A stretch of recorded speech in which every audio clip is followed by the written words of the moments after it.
amazing week and welcome to this little video all about the oil paintings I'm working on at the moment.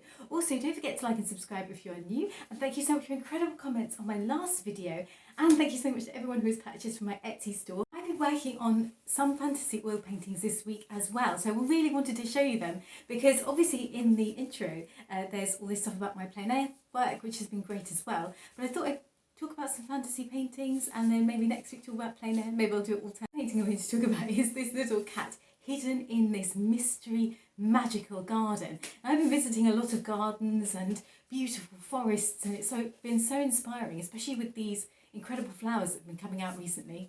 Sadly, we're going into winter. How can I handle it? But before then, there's still some beautiful flowers and things to see. And here we go. Here's a little cat. And I was really inspired by the idea of this cat just hiding in the woodland and hiding amongst the flowers. And she's just sort of really startled when she hears people coming along a pathway. And this cat definitely has sort of magical aura. I started this painting a while back, and then I left it to the side and just got so distracted by other things. And then I went back, hadn't done any of the details. It was literally just the cat and the bushes. And then when I went back to it, I thought I would really like to add some tiny little floral details. So yes, it's great fun to mix all the purples and the pinks and those types of colours, the pastel shades. They really make me happy, and I think they do bring this painting to life.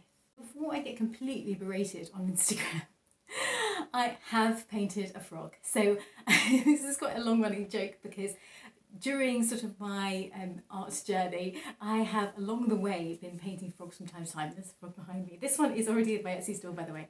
And I then took a brief time to do more landscape work, a plein air painting, and of course that's still sort of ongoing and will be forever, I'm sure. But during that period of time, I didn't actually get time to work on any frog pieces. So a lot of them got left a little bit to the side. But you know, I got some complaints like, are you going to paint any frogs soon? Why have you abandoned frogs? But here we go. I haven't abandoned the frogs. This frog has stripy trousers. This is a frog I started painting a long time back, and I just love the idea of this frog basically being so proud of his trousers that he went around showing them off to everyone in this kind of mushroom forest. And the mushrooms were actually a last minute addition because I felt like there was something missing from the background. And I just really thought the composition was quite funny because he was drinking tea, I don't know if you can see that, at the same time. It's kind of like going for his evening stroll. So yes, I am a frog, back in the frog community channel. I am genuinely quite scared of, probably not frogs so much, but toad. Kind of pet store near me where they have, you know, various little frog type creatures in tanks, and then you sort of pick one. Are they called tanks? So we have a fawn, and it's upside down. We have a fawn in the forest, and this was actually a winter scene that I didn't quite complete, and I still have some small areas just to like sort of finally tie it all together. And yeah, so this painting was all about a fawn that was lost in the woods, and it would cry out, and I just loved the idea of this fawn in this like magical enchanted woodland, finding this path and then going deep into the woods and becoming familiar with all the trees and finding its way, and then possibly setting up home there. And yeah, I just really enjoyed painting this. It was a bit of a struggle at the beginning because I painted the forest and then I wasn't sure what to put there, and then finally I realised the fawn is always a good idea. And finally, for now, we have this magical mermaid. Now, this painting has appeared on my channel several times in various different stages, but it is officially finished now. And this noise is my chair, by the way. And what happened, the reason it took so long is because I really wanted to build up the glazes on the water. I don't often glaze, and actually I like to sometimes paint wet and wet.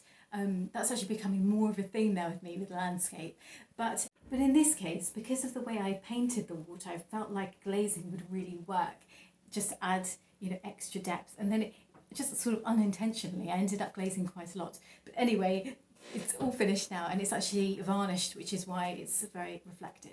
I just love the whole idea of this romantic scene, and there's something about galleons, the way they look, they have a romance about them, and of course painting mermaids is always a joy. I paint fantasy work because most of it is from my imagination. I sometimes put a movie on in the background, and this week I was watching this Doris Day film. I really like old films, and it also had Rex Harrison in, and it was quite a different type of movie because obviously with Doris Day you normally get, you know, the musical numbers and the romantic comedy. You know, she's obviously really great at that. But this movie was really funny because it was a suspense film, and I thought it was very much of its time because what was so comical about it was, well, first of all, I'll just quickly outline the plot. So basically she is a wife, she's married to Rex Harrison, and she's come to England, and all of a sudden, as you do when you're in the mist in England, you start hearing people shouting, "I'm gonna kill you." So then she starts to get sinister phone calls from this man on a regular basis saying that he is going to find her and, you know, finish her off. And so in the movie, you then see a number of suspects popping up, you know, a suspicious builder, a dodgy man who is the son of her maid and is always asking for money. There's some suspicious guy that works in her husband's office. And I thought what was particularly comical about the film is that Doris Day's character is so hysterical, like to the point where she's constantly screaming every time. Every time she picks up the phone. So even right from the first phone call she gets, she's sort of crying even before the guy's got his words out. And every time the phone rings, she sort of like has an absolute meltdown. And by comparison, Rex Harrison, her husband, where she's like screaming and crying, and he's like, "Oh, calm down, dear," in that, you know, typical British way. Like, just have a cup of tea, get over it. It just makes it even more amusing. So I do highly recommend it because not only is it unintentionally very funny, but it is quite a good plot. Like, I was surprised at how many plot twists and turns there are in the film. I did halfway through guess the ending. At first I thought it was someone else, and then halfway through I was like, no, I think I know. And then at the end I was right. But the way you sort of meander yourself, or rather the movie meanders itself to the finish line, is very good, I think. And it is totally underrated. The movie is called Midnight Lace. Highly recommended. So yeah, so I do hope you enjoyed this video, and hopefully I'll give you a review next week. If you enjoyed it, or if you were just put off by it, then let me know. Let me know if you've seen it as well. Don't forget to like and subscribe, and I'll see you soon. Take care, guys.